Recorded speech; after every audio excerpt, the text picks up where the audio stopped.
What happens to the economy is that the pandemic forces us to stop a lot of economic activities. That causes a lot of trouble.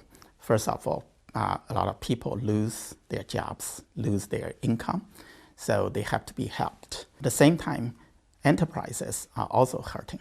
They lose sales, they still incur some costs.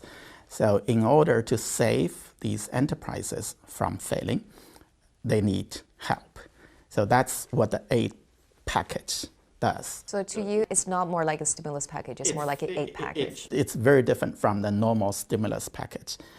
Normally, the economy needs a stimulus package when there is a negative demand shock. When people suddenly stopped purchasing, then a lot of production capacity is wasted.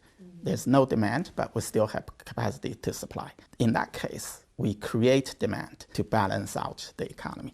But in this case, the supply is hit. People cannot produce anymore. So we need to help people to overcome this period in which production is basically stopped. Well, Professor, let's turn to the Chinese economy first, because we know latest numbers from the National Bureau of Statistics has shown that the economy has been slowed in the past 2 months, but generally speaking, it still withstood the impact from the COVID-19. So what are the factors that do you think have got the most affected from this outbreak? It is more of the challenges from the supply side, or it is more the risks from the demand side? During the period of the pandemic, it's a supply side shock. Production is halted in many cases, especially services. I think that's the main reason why production slowed down. As you suggested, in the first 2 months, industrial output decreased by around 13.5% compared to the same period last year. Services decreased more.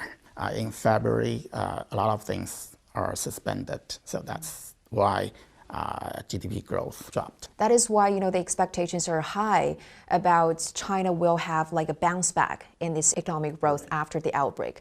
How feasible do you think that is, or how quickly do you think we're likely to see that? If there were no outside or external shocks, which we have, because in other countries the pandemic is breaking out. If we didn't have that, I think our economy will relatively quickly bounce back, because it's not that long. Normally, after spring break, the economic activity doesn't resume normal for a while. So the actual period of loss is not that long. I would say it's from the 15th of the Spring Festival on. That's the real loss period. Given all the measures we have been taking and some measures that have been planned, I think the economy can bounce back. But yeah, the fact is that we are having negative effects from other countries, and that is why there's concerns that whether Chinese economy will be dragging down to another or the second round of economic downturn. Yes. Will that happen? Yeah. There is a risk of that. However, we need to be careful, because if China can recover, other countries' economy can also recover. Maybe a little bit slower, but eventually, I think, they will recover. Given what we observe their governments are doing at the G20 meeting, the governments pledged $5 trillion of aid. Given that aid, if that's well implemented, that will stop the hemorrhage from the economy. Then firms will not fail on large scale, and people will get their jobs back after the end of the pandemic. Then the world economy will basically resume the normal pace. Then at that time, we need to be ready to resume normal pace as well.